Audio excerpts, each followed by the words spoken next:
and every sound in the shop seemed to die at once. She felt it before she saw him, the shift in the air, the way the men outside stopped talking, the way her hands, steady just a second before, began to tremble over the glass jar she was sealing. In a small frontier town where dust carried news faster than any telegram, strangers were noticed and feared. Clara had learned that lesson early. She lifted her eyes slowly, her breath caught somewhere between her chest and her throat. The doorway framed a tall figure against the bright afternoon sun.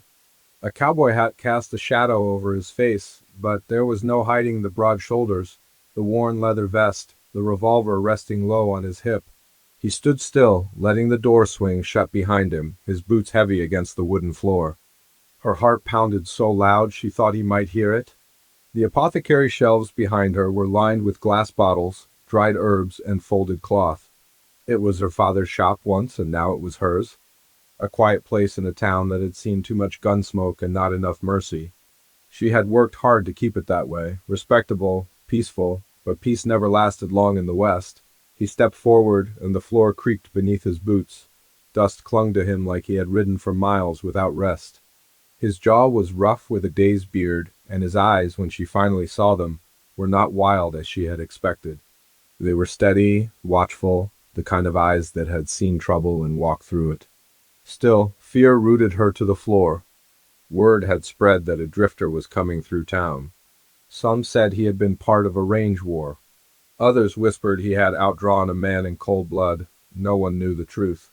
In a western town, stories grew teeth before they ever found a spine. He stopped at the counter, close enough that she could see the faint scar along his cheek, close enough that she could smell leather and sun and something else she could not name. "I'm looking for laudanum," he said, his voice low and calm. "Not a demand, not a threat, a request?" She swallowed. "It's kept behind the counter," she answered, proud that her voice did not break. "It's not sold lightly?" His gaze flickered, not in anger, but in something softer. "It ain't for me." Outside, a horse neighed. A wagon rolled past. Life carried on, unaware that Clara's world felt as though it had narrowed to the space between them. This was how trouble started. A stranger walks in. A story unfolds. A woman gets caught in the middle. She had seen it happen before. "Who is it for?"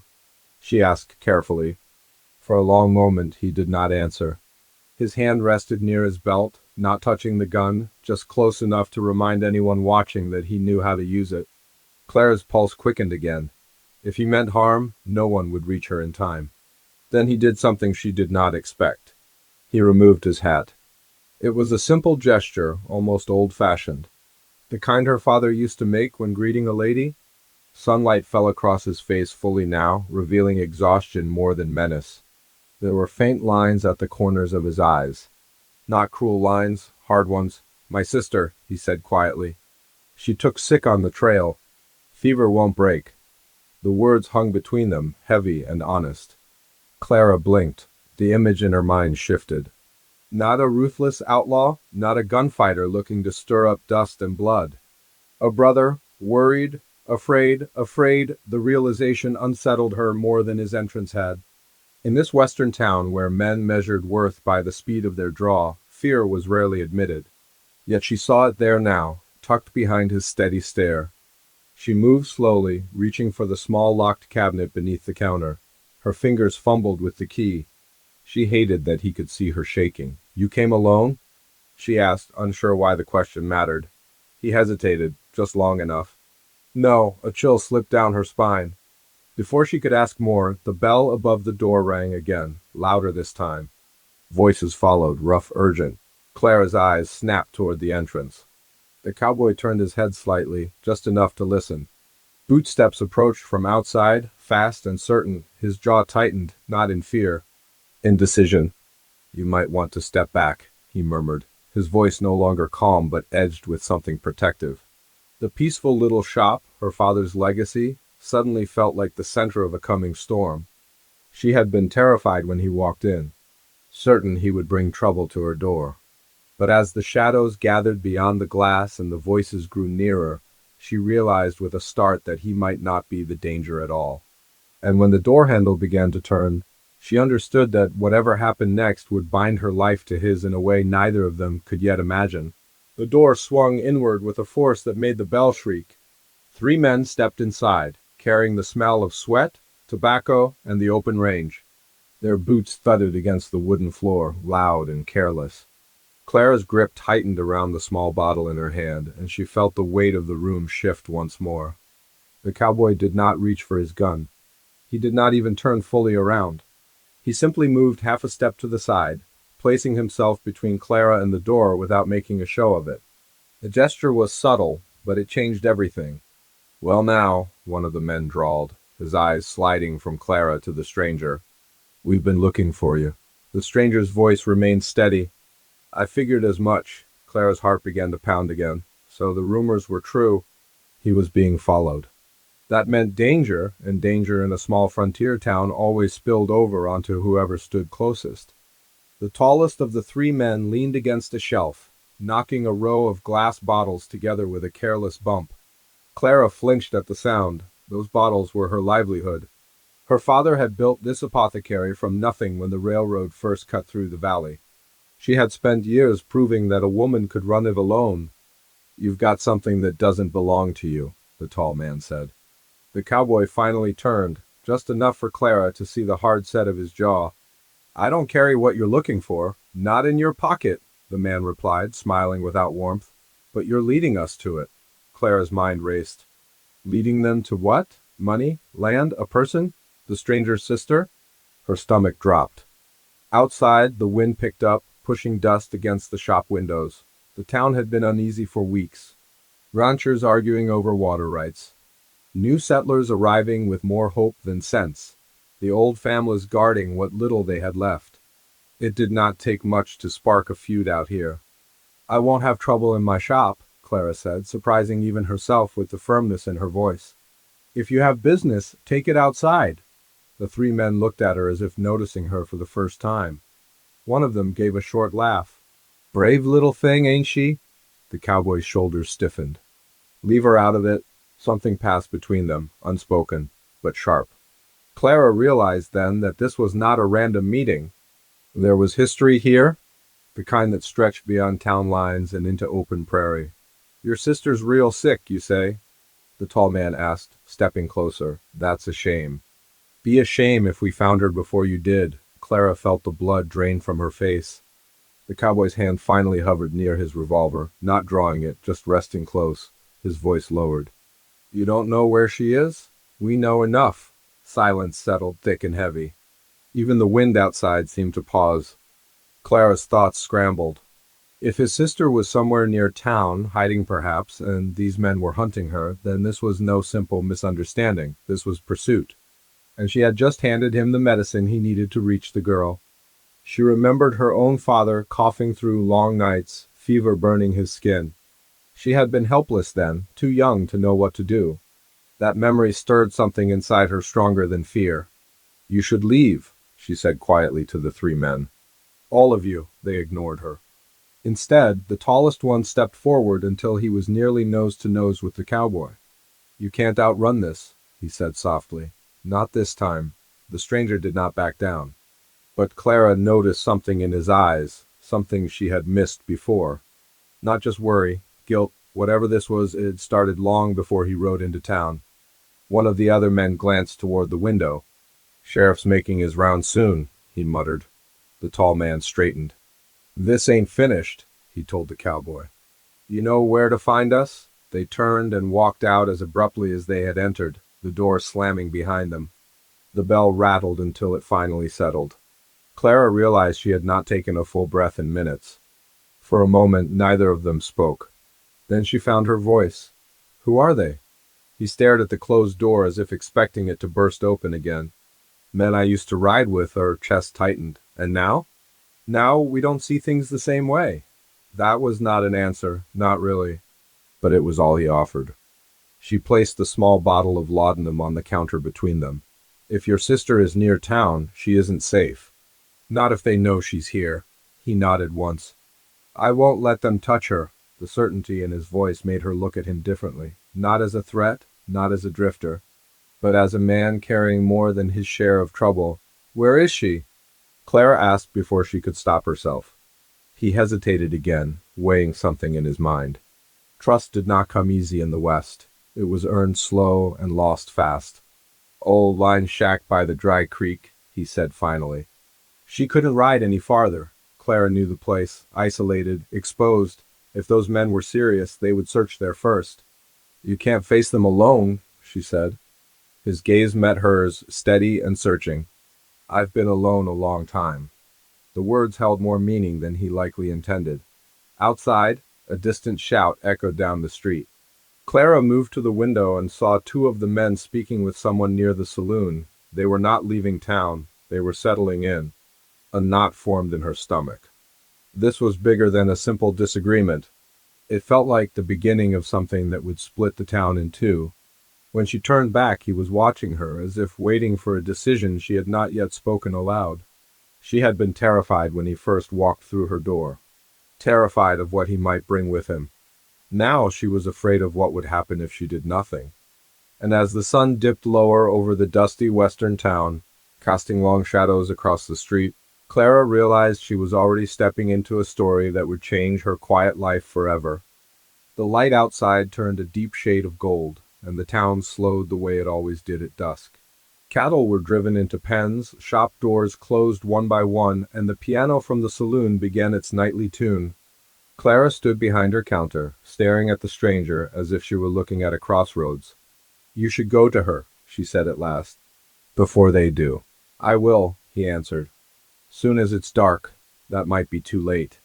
He did not argue, but the silence between them carried weight. He was measuring risk, she could see it. Not just for himself, but for his sister, and maybe now for her too. What did you mean, she asked carefully, when you said you used to ride with them? He ran a hand over his beard, eyes drifting toward the shelves of medicine jars as if the answer might be hidden there. We worked cattle together south of the river, drove herds up through the valley, did what we had to when ranchers wouldn't pay fair. That sounds like rustling. It was, he said plainly. The honesty caught her off guard. No excuses, no pretty words. Just truth. My sister never knew the half of it, he continued. She thinks I'm better than I am. Clara studied him. Maybe you are, he gave a faint, tired smile. That's not what they think. Outside, two boys ran past the window, laughing, unaware of the quiet storm building in their small western town. Clara wondered how long innocence lasted in a place like this. Not long, she had learned. Why are they after her? She asked. They think I hid something, he replied. Money from the last drive. They believe I told her where it is. Did you? His jaw tightened. No, the answer came quick, but there was something behind it. Not quite a lie. Not quite the whole truth. Clara stepped out from behind the counter for the first time since he had arrived. The distance between them felt smaller now, charged in a different way. Fear still lingered, but it had changed shape. You don't have to tell me everything, she said softly. But if you expect help, I need to know what kind of trouble is walking toward us. He looked at her then, really looked at her, as if weighing whether she could carry the truth. One of those men lost more than money on that drive, he said quietly.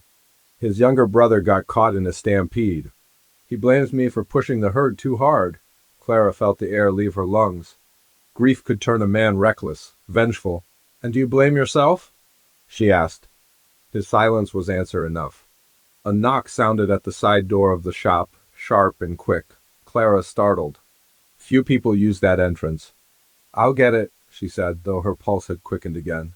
She found the sheriff waiting outside, hat tipped low, concern etched across his weathered face. He was not an unkind man, but he believed in order above all else. I saw those riders go in, he said quietly. What's their business here? Clara hesitated. Telling him everything could mean the stranger's arrest. Saying nothing could mean worse.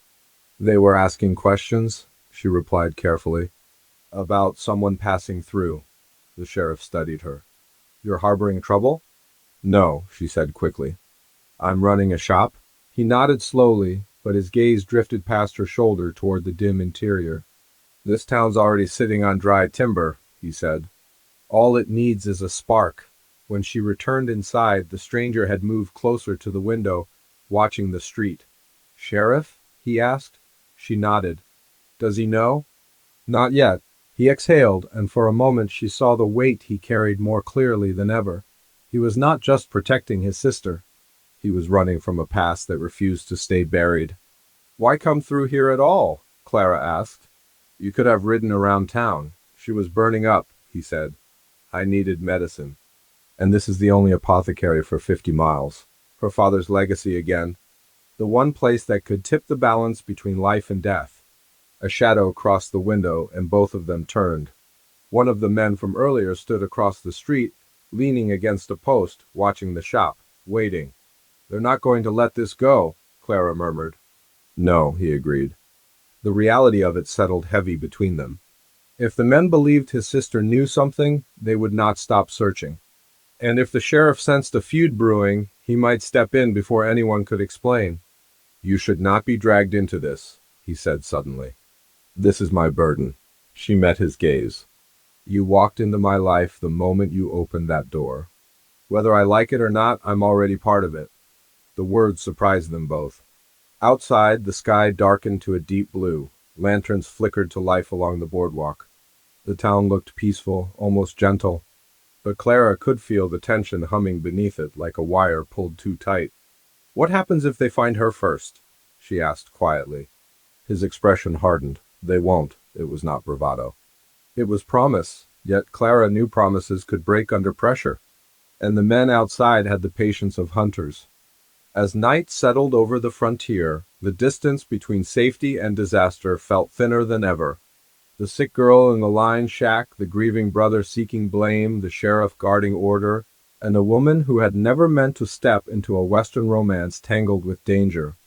Clara realized this was no longer just about medicine or old grudges. It was about choices. About who a person decided to be when the past came knocking. And somewhere beyond the edge of town, a lonely shack by the dry creek held a feverish girl who might become the center of a fight that could change all their lives. The stranger moved toward the door, ready to step back into the dark. Clara's voice stopped him. You're not going alone? He turned slowly, surprise flickering in his eyes. Outside, the man across the street straightened as if sensing movement. The night was closing in, and whatever decision they made next would set the course for everything that followed. You're not going alone? The words hung in the air between them, bold and frightening all at once. He studied her as if trying to decide whether she understood what she was offering. It's a rough ride, he said quietly. And it could turn worse. I've ridden before, Clara replied. And I know that shack better than most. If your sister's fever is high, she may need more than laudanum. Across the street, the man watching them shifted his weight, eyes fixed on the shop door. The town lanterns flickered in the growing dark, casting long shadows over the wooden boardwalk. Every movement felt noticed. The stranger gave a short nod. We leave through the back. Clara moved quickly, gathering a small satchel with clean cloth, willow bark, and a jar of salve her father once swore by. Her hands were steady now. Fear had not disappeared, but it had sharpened into purpose. They slipped out through the side door, keeping to the narrow alley that ran behind the row of shops. The night air was cool against her face, carrying the scent of dust and distant rain. Somewhere a dog barked. Somewhere else a piano struck a wrong note and went silent. Do they know about the shack? She whispered as they reached the hitching post behind her store. They know it exists, he answered, tightening the saddle on his horse. They don't know I'd risk bringing her this close to town. That may not matter if they're watching the roads. He glanced toward the open land beyond the last building. We'll cut along the creek bed. It's slower but harder track. Clara mounted her mare, heart pounding as they rode into the dark. The town lights faded behind them, swallowed by the wide stretch of prairie. The moon had not yet risen, and the only guide was the pale ribbon of the dry creek winding through scrub and rock. The silence between them felt different out here. More honest. The sound of hooves pressing into sand, the soft jingle of tack, the steady breath of horses. It was a rhythm older than the town itself. You could still turn back, he said after a while. So could you, she replied. He did not answer that. As they rode, Clara's thoughts turned to the girl waiting in the line shack. A young woman caught in the middle of a feud she did not start. Clara understood that feeling too well. After her father's death, ranchers had tried to push her out, claiming she could not manage accounts or supply orders alone. She had fought quietly, stubbornly, and won her place. Maybe that was why she could not stand aside now. They reached the rise overlooking the dry creek, and he held up a hand. Both horses slowed. Down below, a faint glow flickered near the old shack. Clara's breath caught. "You left no lantern." "I know." The glow moved, then split into two smaller lights. "They're already there," she whispered. He stared down at the scene, jaw tightening. The shack sat alone against the dark land, its roof sagging, walls thin against wind and weather. Two horses were tied outside. Shadows shifted inside the doorway. For a moment he closed his eyes, as if steadying himself. When he opened them, the softness Clara had seen earlier was gone. In its place was resolve. "They won't hurt her," he said, more to himself than to her. "You don't know that." His hand rested on the reins, knuckles pale. "I won't let them." Below, one of the shadows stepped out of the shack and scanned the land. Clara recognized the tall shape of the man from the apothecary. He paced like someone certain he held the upper hand. "If they believe she knows something," Clara said carefully, "they may try to force it out of her." He turned sharply toward her, pain flashing across his face.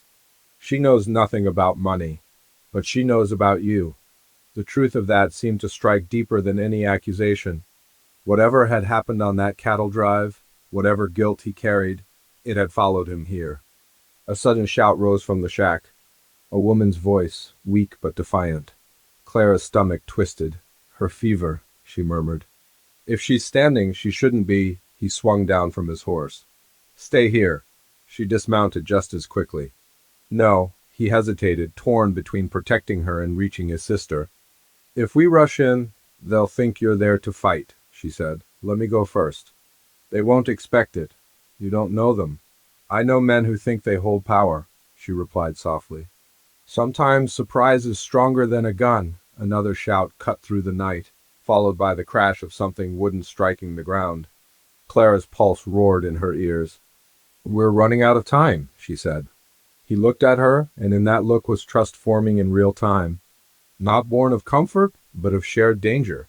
"Once we move," he said quietly, "there's no turning back." She thought of her quiet shop, the neat rows of bottles, the steady life she had fought to keep. She thought of the feverish girl inside that shack. She thought of the man standing beside her, torn between his past and the chance to become something better. "I'm not turning back," she answered. Below, one of the lanterns inside the shack tipped, casting wild shadows against the thin walls. The tall man's voice rose, sharp and impatient. The situation was slipping. The stranger reached for her hand without thinking, then seemed startled by his own gesture. His grip was warm, steady, grounding. "Whatever happens," he said, voice low, "thank you." She squeezed his hand once. "Let's bring her home." Together they started down the slope toward the line shack, hearts pounding, every step carrying them closer to the moment that would decide everything. They did not run. They walked straight toward the shack, steady and unafraid, as if they had every right to be there. The tall man was the first to notice them. He stepped out into the lantern light, surprise flashing across his face when he saw Clara at the front instead of the cowboy. "Well now," he said slowly. "Didn't expect company." Clara kept her voice calm, though her heart felt like it might break through her ribs. "I came to check on a patient," she said. "You've made enough noise to wake the whole valley." Behind him, she could see the girl inside, pale and shaking, trying to sit upright on the narrow cot. Sweat clung to her forehead. The sight hardened Clara's resolve. The cowboy stopped a few steps behind Clara, not hiding, but not reaching for his weapon either. His presence was strong, protective, but controlled. "You've no business here," the tall man said, though his tone had lost some of its bite. "I have every business," Clara replied. "She's sick. Fever like that can turn dangerous fast. If anything happens to her, it won't be because of money or old grudges. It'll be because you chose pride over sense." The other two men shifted uneasily. They had expected a standoff. They had not expected a woman from town speaking plain truth under the open sky. "We ain't here to hurt her," one of them muttered. "Then step aside," Clara said firmly. "Let me do my work." For a long moment no one moved. The lantern crackled. The wind rustled through dry grass. The entire western night seemed to wait. The tall man finally stepped back. Clara did not waste a second. She entered the shack and knelt beside the girl, placing a cool hand on her forehead. The heat was still high, but her pulse, though weak, was steady. "I've got you," Clara whispered gently. The cowboy remained at the doorway, watching everything but keeping his temper in check. His eyes met his sister's, and in that look there was relief, apology, and fierce love all at once. Clara worked quickly, mixing willow bark and water, guiding the girl to drink small sips. She spoke softly, steady and soothing, the way her father once had with frightened patience. Outside, the men's voices faded into low murmurs. After a while, the girl's breathing eased. The tightness left her face. She lay back against the thin pillow, exhausted but calmer. Clara stepped outside again, wiping her hands on a cloth. "She needs rest," she said, "and quiet. Not men arguing over ghosts of the past." The tall man looked at the cowboy, something shifting in his expression. "We lost a lot on that drive," he said, voice rough. "My brother most of all." The cowboy nodded slowly. "I know, you pushed the herd hard. I did." There was no anger in his voice now, just acceptance. Silence settled between them again, but it felt different. Less sharp, less ready to spark. "There ain't no hidden money," the cowboy continued. "If there had been, I would have paid you back 10 times over. What happened to your brother was a tragedy." "I carry that every day." The simple honesty seemed to land deeper than any denial would have. One of the other men cleared his throat. "We chased a rumor," he admitted. "Thought we could fix loss with blame." The tall man exhaled slowly, tension draining from his shoulders. "Maybe we were wrong." The wind moved through the grass again, softer now. "You can stay the night," Clara said carefully. "All of you, but there will be no more threats." "This town has seen enough of that." The men exchanged glances. Pride flickered, then faded. "We'll ride out come morning," the tall man said at last. "No more trouble." The cowboy gave a small nod.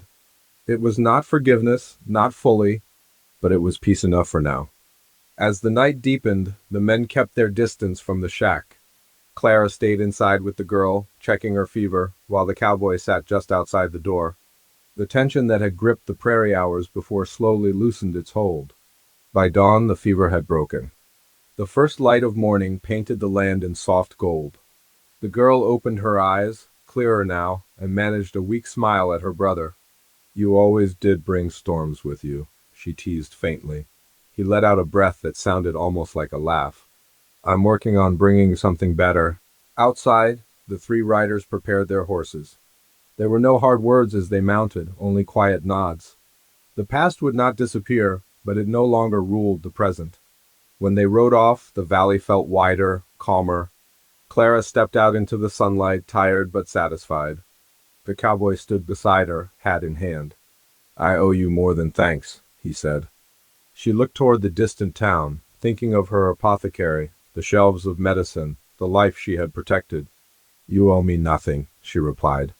"Just make sure this is the last storm you bring to my door."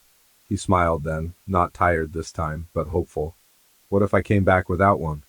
She met his gaze, feeling the warmth rise in her chest. "Then maybe I'd leave the door open." In the days that followed, the story spread through town. Not of a gunfight or a feud, but of a Western romance born in the middle of danger. Of a cowboy who chose honesty over revenge. Of a woman who stood firm when fear told her to hide. The apothecary remained a place of healing. The line shack by the dry creek became a memory of a turning point. And the once feared stranger began riding into town not as a drifter, but as a man building something new. Clara often thought back to the moment the bell rang and he first walked through her door. She had been terrified. She could not have known that what he did next would not destroy her quiet life, but expand it. Sometimes love does not arrive gentle and certain. Sometimes it rides in on dust and doubt, asking to be seen for what it truly is.